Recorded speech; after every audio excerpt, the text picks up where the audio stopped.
দেখি hornbill festival আজ থেকে শুরু হচ্ছে 2 দিন যাবৎ।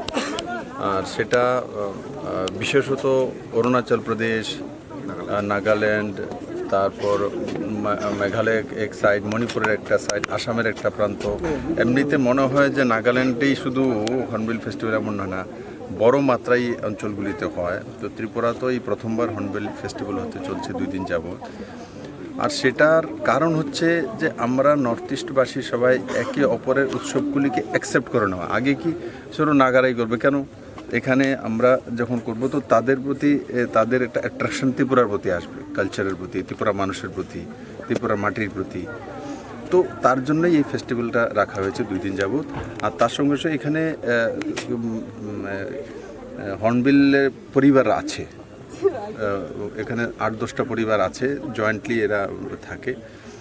আর তাছাড়া আজকে একটা পয়েন্টও ইনগরেট করা হয়েছে। এখানে 2 দিন যাবৎ ফেস্টিভ্যাল হবে।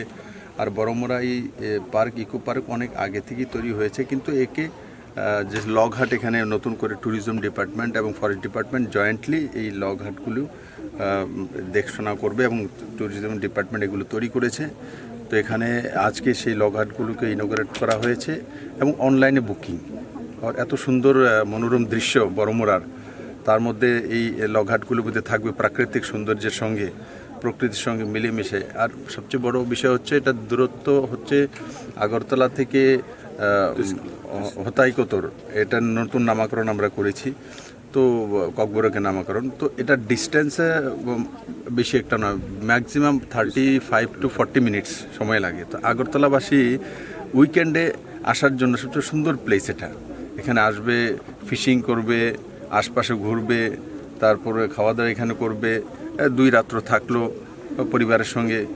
Natural beauty.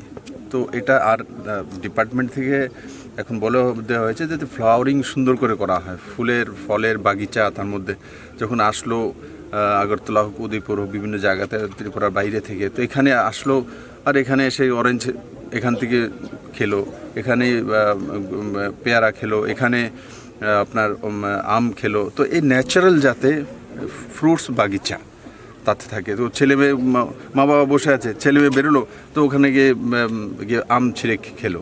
এই যে এটা আগরতলা শহরে পাওয়া যায়, উদয়পুর শহরে পাওয়া যায়, তার মধ্যে আর নিজে গিয়ে সেখান থেকে কালেক্ট করে খাওয়া, তার মধ্যে যে আনন্দ। আর তার একটা, আর এই অঞ্চলটা একটা সিকিউরিটি আছে, চারিদিক দিয়ে উঁচু পাহাড় আছে, আশপাশে কোনো জনবসতি নেই, উঁচু পাহাড়, মাঝখানে এই প্লেসটা আছে। তো আপনি সিকিউর, বোটিং করার ব্যবস্থা আছে, এই সবগুলোই জায়গাতে আছে। তা আমি আশা করি ত্রিপুরাবাসী না, শুধু ত্রিপুরার বাইরে থেকে লোক যখন এই হর্নবিল ফেস্টিভ্যালে আসবে তখন একে এনজয় করবে, প্লাস বাকি সময়ও আগরতলা যারাই আসবে তো একবার ক্যাপিটাল থেকে নিজেকে এই সুন্দর মনোরম জায়গাতে থেকে 2-3 দিন ত্রিপুরাকে এনজয় করা, ত্রিপুরার প্রকৃতি, ত্রিপুরার মানুষ, ত্রিপুরার যে পরিবেশ সেটাকে এনজয় করার সুযোগ পাবে।